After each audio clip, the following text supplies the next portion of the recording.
Salut à tous, c'est Cédric, je suis très content de vous retrouver pour ce nouveau podcast, épisode 3 du podcast destiné à la bourse. Donc j'ai toujours la chance d'être avec Guillaume et Julien de la société Axel qui m'accompagnent à travers cette nouvelle aventure on va dire, de mes placements boursiers. On est au 3e épisode, je vous invite si vous n'avez pas vu et vous n'avez pas écouté les épisodes précédents à aller tout de suite les écouter, ça aura plus de sens puisque voilà, on est vraiment dans une histoire puisque je suis votre cobaye. Je suis conseillé par Guillaume et Julien et chaque épisode est destiné à avancer dans cette aventure. Si vous nous écoutez sur les différentes plateformes de podcast, je compte sur vous pour mettre 5 étoiles et un commentaire sympa. Si on est sur YouTube, n'hésitez pas à mettre des pouces, des commentaires. S'il y a des questions particulières, encore une fois, n'hésitez pas. Je récapitule rapidement l'épisode précédent. Donc, on avait défini une stratégie. On était arrivé à une stratégie définie par rapport à mon profil de 70% d'ETF en actions et 30% d'ETF obligataires. Et aujourd'hui, on va voir de quoi on parle. Du coup, je vais laisser la parole aux experts. Guillaume, je vais te laisser commencer. De quoi on parle aujourd'hui quand on parle de 70% d'ETF actions et 30% obligataires? Bonjour Cédric et bonjour à tous. Effectivement, aujourd'hui, on va partir plutôt un peu plus dans le concret, voir ce qu'il y a derrière le portefeuille qu'on t'avait proposé la dernière fois. Ouais. On va commencer maintenant par la partie plutôt action. Peut-être faire un petit rappel pour ceux qui connaissent un peu moins bien. Un ETF, c'est assez simple. En fait, c'est un fonds qui suit un indice boursier. Donc, un indice boursier, c'est un panier de sociétés qui est sélectionné en fonction de certains critères. Okay. Et du coup, l'ETF va répliquer cet indice et suivre du mieux qu'il peut la performance de cet indice. Ça marche. Et donc, il va investir dans les sociétés qui composent l'indice, plus ou moins directement. D'accord, ok, c'est très clair. Donc, pour la base action du portefeuille, nous, ce qu'on propose, c'est d'étudier d'abord 2 indices assez larges, généralistes, qui te permettront d'avoir du coup une base de portefeuille très diversifiée et performante aussi à la fois. Donc, les 2 indices que nous, on a sélectionnés, ce sont le S&P 500, donc qui est plutôt un indice orienté américain, et le MSCI World, qui est du coup beaucoup plus généraliste géographiquement. Ok, ça marche. Alors, je te coupe 2 minutes. Ça me parle vaguement quand j'entends S&P 500, MSCI World. Est-ce que tu peux nous en dire plus? Parce que malgré tout, autant les noms me disent vaguement quelque chose, je pense que je suis pas le seul. Les gens qui nous écoutent, il y en a probablement, parce qu'il y a pas mal de néophytes qui, voilà, on va y avoir un petit peu de précision. Est-ce que vous pouvez nous en dire un petit peu plus sur ce que c'est exactement pour que tout le monde comprenne? Oui, alors en fait, le S&P 500, c'est un peu l'équivalent du CAC 40, mais pour le marché américain. C'est-à-dire que c'est un indice qui comprend les 500 principales sociétés cotées aux États-Unis de tout secteur. Ok, ça marche. Et plutôt concret quand on compare au CAC 40, le MSCI World, c'est un peu différent. C'est l'indice de référence pour les marchés financiers à l'échelle mondiale. Okay. Donc en fait, il intègre les principales sociétés américaines, mais aussi des sociétés européennes ou asiatiques. Et en fait, il couvre à peu près 85% des marchés mondiaux. Ok, je comprends. D'accord, très bien, c'est très clair. Merci pour ces précisions. Ok, donc S&P 500, MSCI World, du coup, on a le choix entre ces deux indices. Oui, tout à fait. Alors, comme on vient de le dire, ces 2 indices sont principalement des différences géographiques, mais en fait, au niveau des secteurs, ils sont tous les 2 pas sectorisés. Donc, en fait, il y a tous les secteurs qui sont représentés dans ces indices, ce qui permet aussi de diversifier ton risque si un secteur va moins bien qu'un autre à un moment donné. D'accord, quand tu dis secteur, c'est secteur d'activité, pour qu'il n'y ait pas de confusion, c'est ça? D'accord, ok. Secteur d'activité, donc ça peut être des boîtes industrielles, des boîtes dans la santé, des boîtes, voilà, un peu vraiment tous les secteurs auxquels on peut penser. D'accord, très bien. Donc ces 2 indices, comme on vient de le dire, sont de très bons indices pour établir la base d'un portefeuille. Nous, on a une petite préférence pour le S&P 500. Pourquoi sciemment vous avez une préférence pour le S&P 500? Ça m'intéresse. Alors nous, on le préfère d'une part parce qu'historiquement, il a été plus performant. C'est l'indice qui a été le plus performant au niveau mondial, donc plus performant que les bourses européennes. Et sur une base historique de, c'est quoi? C'est par rapport à du temps, je sais pas, sur les 20 dernières années, 30, 50, j'en sais rien. C'est sur, on regarde, mais historiquement quand même, c'est ce qui a été le plus performant. Pour donner une petite précision en termes de chiffres, si on regarde entre 1900 et 2018, le S&P 500, c'est 6,5% par an net d'inflation. Voilà. Donc c'est quand même c'est une stabilité qui est quand même pas négligeable. Ok, d'accord.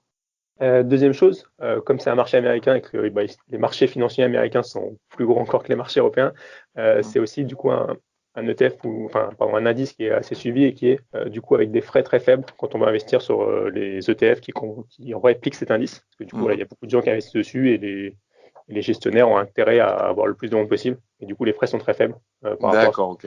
Donc le but, c'est qu'il y ait le plus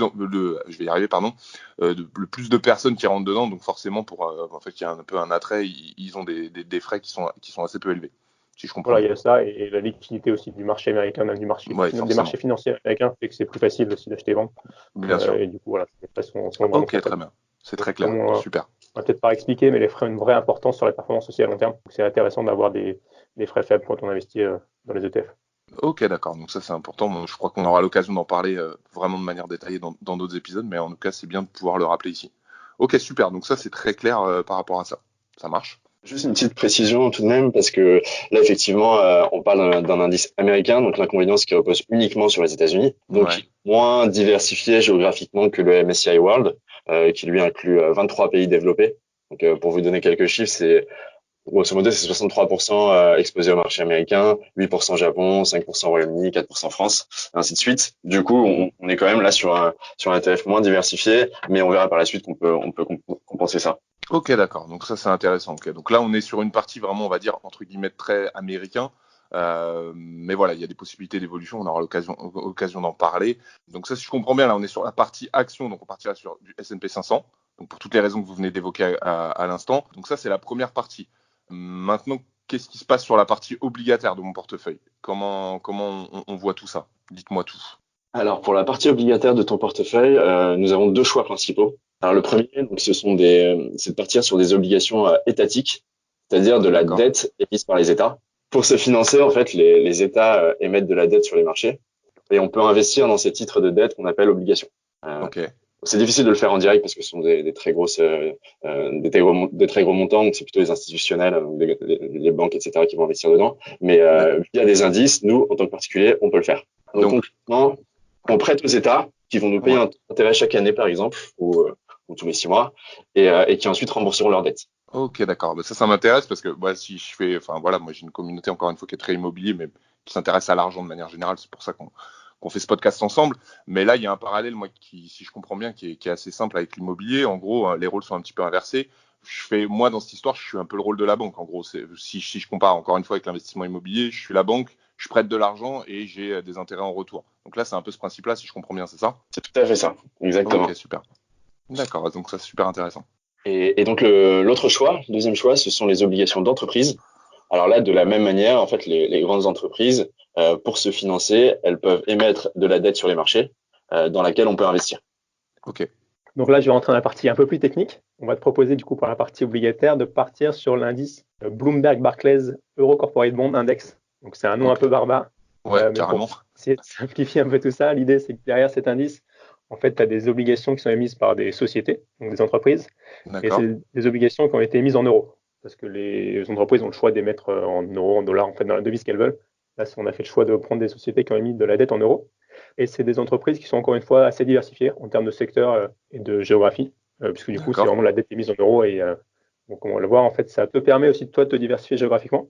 Parce que comme on Ok. est parti sur la partie action sur la S&P 500 qui est très États-Unis, cet indice, lui, est plus large pour la partie obligataire, puisqu'il ne comprend que 20% d'entreprises américaines qui ont émis de la dette en euros, pour le coup. Mais du coup, il D'accord. y a des sociétés qui sont dans le monde entier. Donc, ça te permet un peu de contrebalancer la partie action et de te diversifier, ce qui permet de réduire ton risque aussi dans le Ok. temps. Ok, super. Ben, ça, c'est hyper intéressant parce qu'il y a une vraie, là, je vous demande votre avis là-dessus, si je comprends bien. Enfin, moi, là, c'est quelque chose qui me parle puisque du coup, en gros, on lisse un petit peu le risque, on diminue l'exposition. Donc, sur la partie action, moi, je suis très américain, entre guillemets.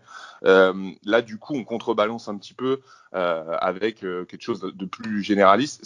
Ça a une vraie, avec une obligation très européenne, c'est une vraie stratégie. Je veux dire, c'est quelque chose qui est important. C'est encore une fois sur le lissage de risque. C'est quelque chose que vous conseillez de manière permanente d'un petit peu se diversifier géographiquement, ou là c'est juste l'opportunité ou les choses qui font. Comment est-ce que vous pouvez nous en dire un petit peu plus là-dessus? Est-ce que c'est vraiment quelque chose qui est à prendre en compte de manière primordiale? Bah, nous, notre point de vue en termes d'investissement, et je pense que c'est vrai dans tous les domaines de l'investissement, c'est que plus on est diversifié, plus on réduit son risque.